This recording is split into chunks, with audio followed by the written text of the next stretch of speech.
Assalamualaikum warahmatullahi wabarakatuh.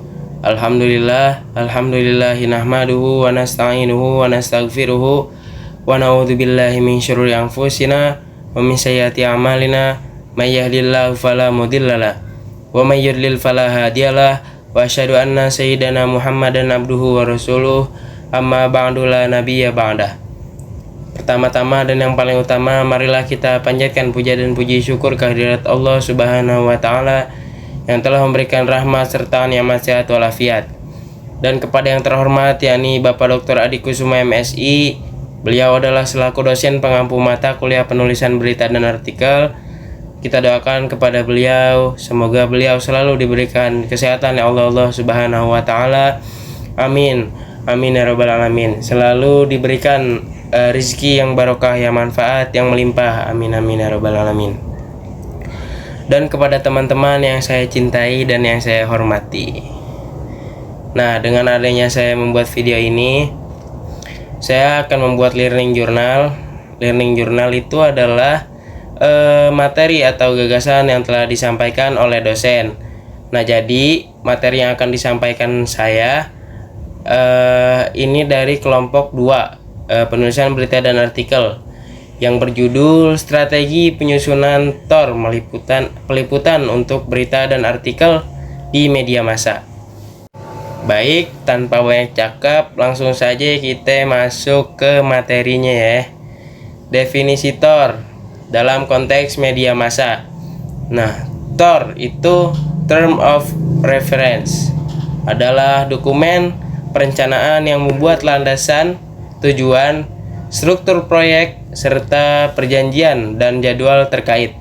Nah, dalam konteks media massa, TOR ini berfungsi sebagai panduan kerja peliputan berita agar produksi konten berjalan sesuai rencana.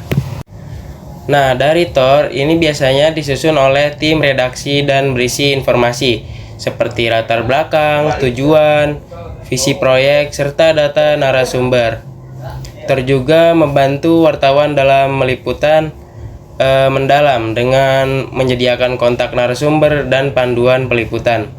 Nah, di dalam TOR ini mencakup 5W1H ya. Yang pertama itu what ya, why, who, when, where, how, dan how much. Nah, manfaat TOR dalam meliputi berita dan artikel di media massa. TOR juga membantu menetapkan tujuan yang jelas, mengelola ekspektasi redaksi dan pembaca, serta meningkatkan akuntabilitas dan transportasi dalam proses jurnalistik. Dengan demikian, TOR memastikan kualitas, konsistensi, dan integritas konten yang dihasilkan, sehingga meningkatkan kepercayaan publik terhadap media massa. Nah, jadi manfaat TOR dalam meliputi berita dan artikel di media massa itu ada 4 ya. Yang pertama, menentukan fokus dan tujuan. Nah, TOR berfungsi sebagai panduan awal agar penulis memiliki arah yang jelas dalam menentukan tujuan, topik, dan target audiens, sehingga tidak perlu menebak-nebak kebutuhan klien atau editor. Nah, yang kedua, menghindari kesalahpahaman. TOR menyatukan persepsi semua pihak yang terlibat, yakni ada editor, penulis, dan narasumber, sehingga TOR ini dapat mencegah perubahan mendadak atau konflik karena perbedaan interpretasi.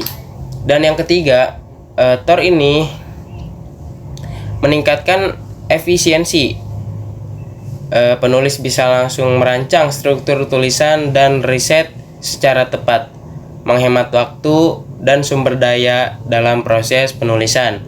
Dan yang terakhir, yang keempat, alat evaluasi dan monitoring.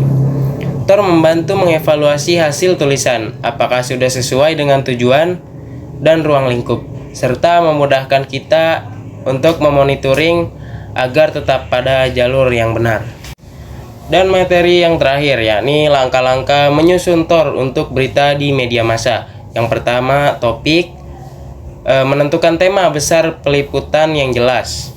Dan yang kedua, latar belakang masalah. Nah, menjelaskan inti dari masalah secara ringkas agar tim yang mengikuti rapat perencanaan tetap memahami konteksnya. Dan yang ketiga, angle atau sudut pandang yang berbeda ya. Memilih satu sudut pandang yang relevan agar fokus dan sesuai dengan urgensi, konteks zaman atau ciri khas media. Nah, yang keempat, pembagian tulisan, mengatur alokasi sumber daya dan waktu, terutama jika peliputan membutuhkan laporan mendalam dengan pembagian yang terstruktur. Dan yang kelima, narasumber. Nah, memilih narasumber berdasarkan kompetensi dan relevansi dengan topik mulai dari perilaku korban, saksi mata hingga pengamat. Nah, mungkin nggak dibahas sampai akhir, mungkin cukup segini yang dapat saya sampaikan. Kurang lebihnya mohon maaf.